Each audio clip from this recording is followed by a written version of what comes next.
Crinkles! Okay.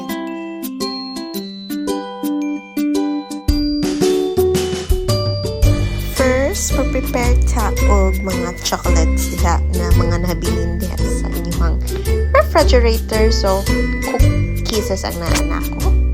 And then, ako nang melt under anang usaka stainless bowl na siya hot water so that fast malanay ang chocolate. So, thank you for helping my little love. So, mag-mix na ta sa atong mga wet ingredients, which is the 2 large eggs. Oopsies! So, practice pa na siya. Crack of egg. So, anyways, at least walay nahabilin na shell. And then, make 2 large eggs and I put half cup of white sugar. So, I am using my mixer and then mix until it is fluffy. And then, put the chocolate na atong gilanay ganiha.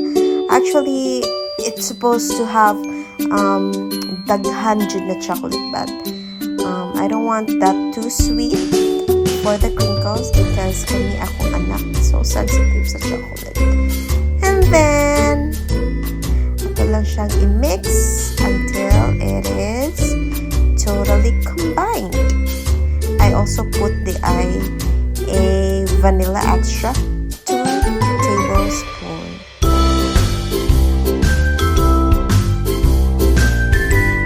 So now, let's start mixing our dry ingredients. So we have there our joy of baking chocolate fudge mix. So ato na ibutang tanan. And then, let's put 1.5 cup of all-purpose flour. So I just put it there.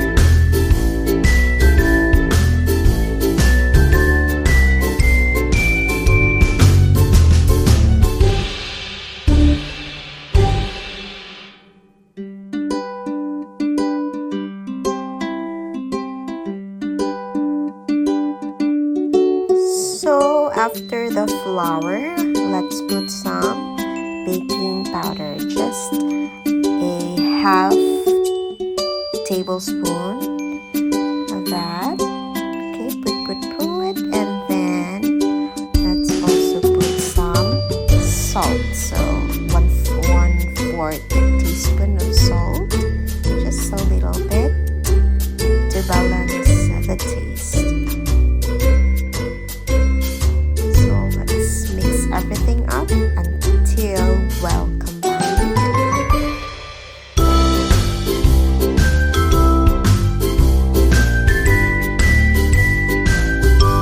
And now, ato na itong i-mix ang ato ang wet ingredients sa ato ang dry ingredients. Let's mix it up until we can have a dough-like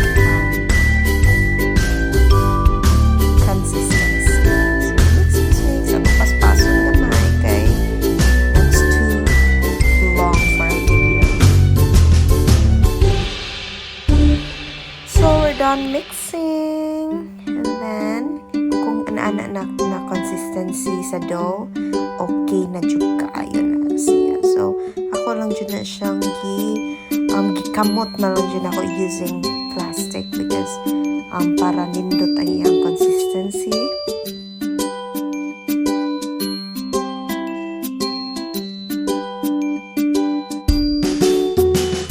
So let's start molding small circles like 1 tablespoon, and let's make a circle out of the dough, and then kana siya dili na siya for 1 time eat only. Actually, it's a stock. Kung ganahan si Leonard because Wayne really loves crinkles, that's why stock is real. So kana siya maabot na siya pila na kaluto nila. So circle, apil-apil din isa because he really likes doing it.